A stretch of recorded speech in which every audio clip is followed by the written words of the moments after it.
Bismillahirrahmanirrahim. Assalamualaikum warahmatullahi wabarakatuh. Pada kesempatan kali ini kita akan membahas tentang hal-hal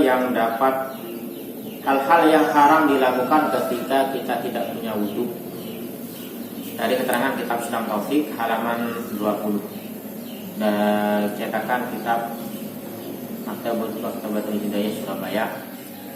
Bismillahirrahmanirrahim. Qala musannifur rahimahullahu taala. Namun sebelumnya mari kita baca Al-Fatihah.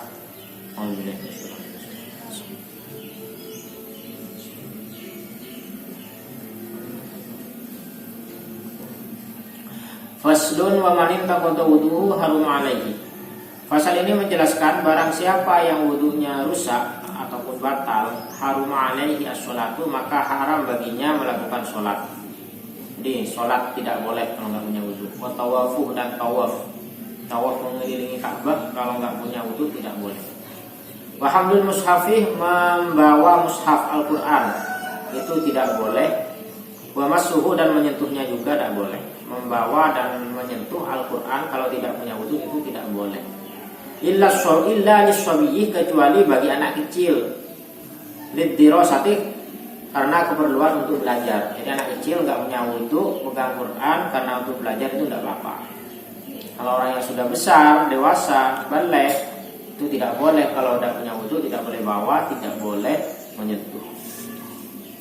Kemudian wa 'alal junubi hadihi wa qira'atul Qur'ani wa muksul masjidi.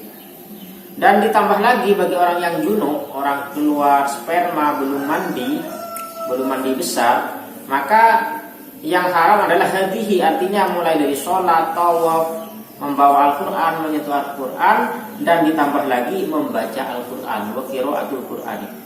Jadi membaca Al-Quran bagi orang yang hadas besar karena junub, karena keluar sperma atau mani, itu tidak boleh baca Al-Quran. Wa muksil masjid, tidak boleh berada dalam masjid, harus keluar, itu tambahannya. Kemudian wa 'alal haidi, kalau orang yang sedang haid, wan nufasai, dan orang yang sedang nifas, hadihi, artinya yang tidak boleh dilakukan adalah mulai sholat, tawaf, membawa Al-Quran, menyentuh Al-Quran, membaca Al-Quran, diam di masjid, dan ditambah lagi wassaumu qabla al-inqita'.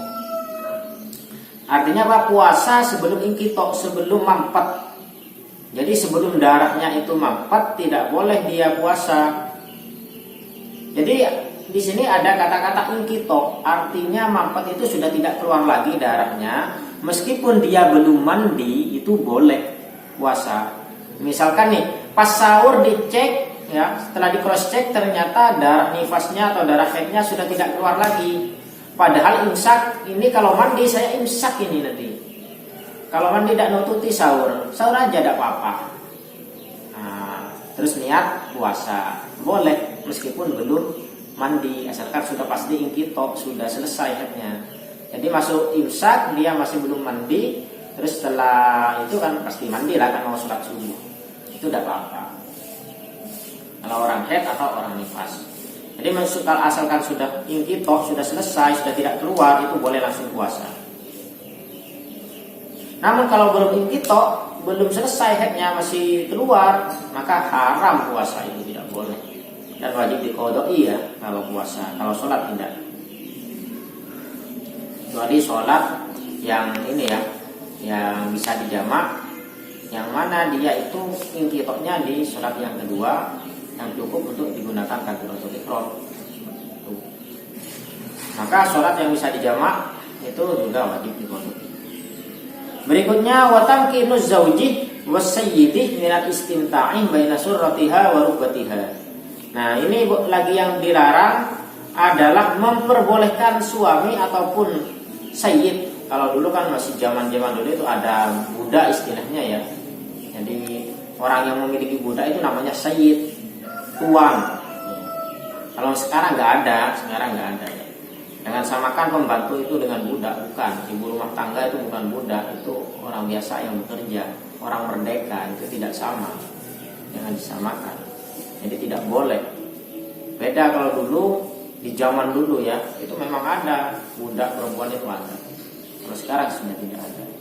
Apa yang tidak boleh memperbolehkan suami atau sayyidnya istimta. Istimta itu bertumbuh mesra atau ambil enak-enak ya, baina surah wa rukbah. Antaranya pusar dan lutut. Lutut dan pusar itu tidak boleh dikasih longgar sama suami. Meskipun manten baru ya, tidak boleh kalau lagi bocor. Jadi antara pusar itu nggak boleh diapa-apain. Lainnya, kalau lain itu ya terserah, ada apa-apa. Yang penting jangan main di antara pusar dan lutut, karena di situ ada zona merah, zona bahaya. Bisa kecemplung nanti, salah alamat, bahaya. Makanya tidak boleh. Takutnya nanti nggak kuat, kecemplung, bahaya.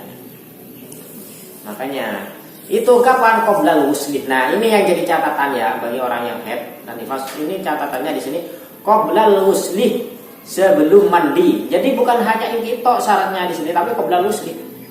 Meskipun sudah selesai haidnya, sudah selesai nifasnya, itu nggak boleh langsung main serang gitu aja ya, nggak boleh langsung berperang.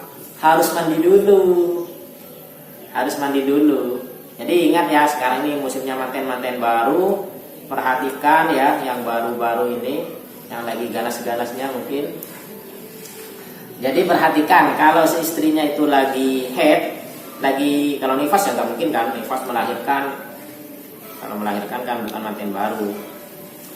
Nah, kalau yang sedang haid itu tidak boleh dekat-dekat berdebu mesra antara pusar dan lutut. Kalau lain itu boleh, terserah. Boleh kalau yang lain. Dan kalau sudah selesai, sudah mampat, sudah gak keluar, jangan langsung main serang, suruh mandi dulu istrinya, mandi besar. Baru setelah mandi, kalian boleh bercinta. Itu aja ya penjelasannya, semoga bermanfaat. Nah, sekarang kita makna dulu. Faslun utawi iku wasal wa maning taqadha. Lan utawi samane wong taqadha rusak wudu apa wudu wong haruma moko haram alaihi ngatasi wong as-sholatu apa salat. Wa tawaf lan tawaf wa hamdul mushafil kawa mushaf wa masuhulan kok mushaf illa lisabian maring sobi didirasati krono kanggo belajar. Wa adam wa alal junub lan ngatasi wong kang junub. Hadihi utawi iki ya yang disebut tadi qiraatul Qur'an lan maca Qur'an wa muksul masjid lan manang masjid. Wa alal haid lan ngatasi wong kang haid wa nufasai wong nifas. Hadihi ya iki tawaf ilahiri sampai kepok Quran sampai bocor itu mau ditambah wasawa bulan poso kablang kita dalam sadurunge mampet wa tamkinu zaujati lan ora kongang oleh ngangaken bojo wa sayyidilan lan ya sayyid minal istintai saking ngalap enak-enak baina suratiha bil makarani pusari haid atau mar'ah perempuan yang sedang haid dan nifas berubati halan dengkuli mar'ah haid dan nifas qoblal wusli ing dalam sadurunge atus. Faslun tining menika fasal wa man taqata tining pasera oreng serosak wuduhu menapa wudu oreng harum maka haram alaihi atas oreng as-sholatu menapa salat atau wa tawaf wa hamdul musatiban ngibah mushaf wal masuhu banyiting mushaf illa liswabi kanging kandi sobi anak kene diderosati kanggo ajar. Wa alal junubilan haram yang atas orang sejunub hadhi menapa menika kasebut wa qiraatul Qur'ani ban maos Qur'an wa muksul masjid ban nang dalam masjid.